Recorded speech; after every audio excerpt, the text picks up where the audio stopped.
boys and girls, Miss Soto here, straight from her backyard. Miss you guys so much. I'm going to share a story with you today that goes with our unit that we're going to be working on. It's called Rommies Journey. It's an amazing adventure of a little caterpillar, and later on I'll explain to you why we're reading this. So sit back, enjoy, and I hope that maybe you can find this book on the computer and you guys can, read it after I'm done reading it to you.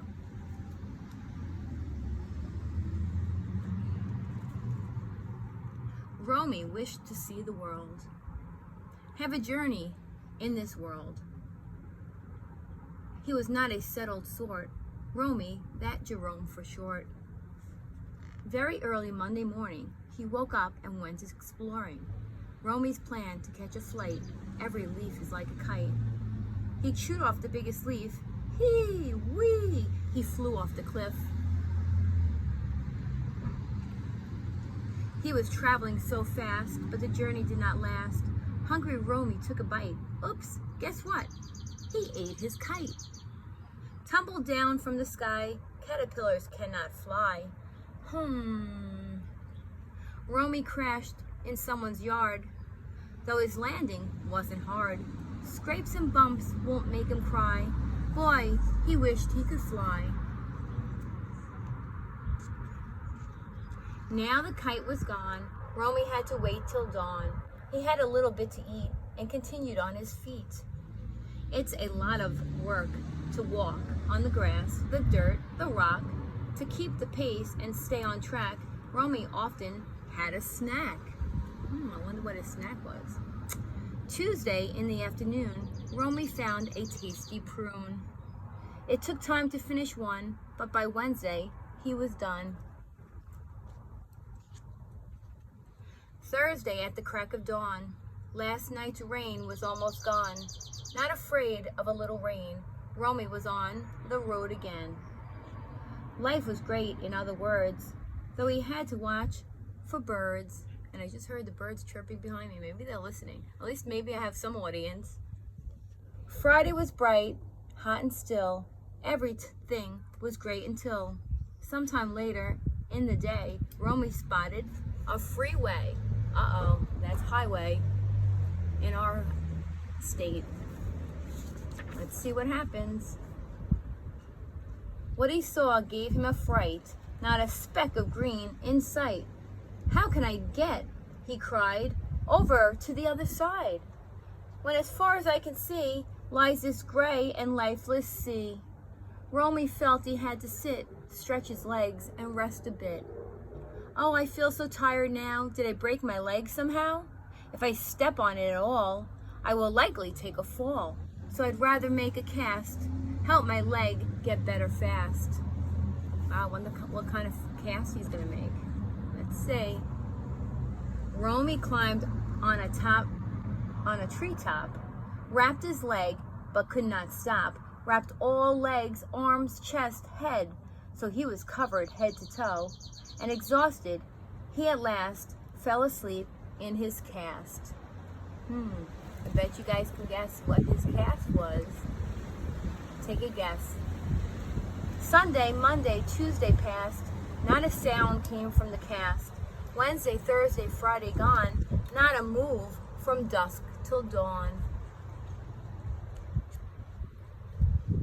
Should we worry? Not one squeak. Not one move for the whole week. Don't be worried or upset. Something that you don't know yet. The secret is, that afternoon, Romie made his own cocoon.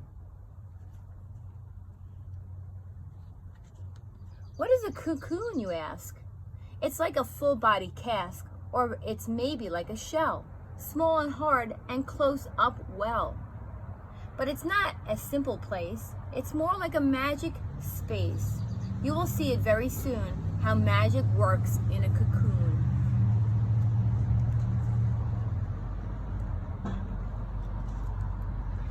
But for now, what is best is to let Romie rest. Shh.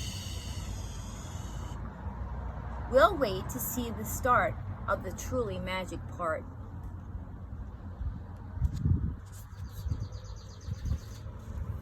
At the end of next week, did we hear a little squeak? Did we hear a little clack? Did we see a little crack? The cocoon, it moved a bit. Something's happening in it. Romie opened his big bright eyes, feeling it is time to rise. In his mind, that awful day, it had vanished. It went away. Oh, he yawned and tried to sit, tried to stretch a little bit. Both his neck and shoulders ache.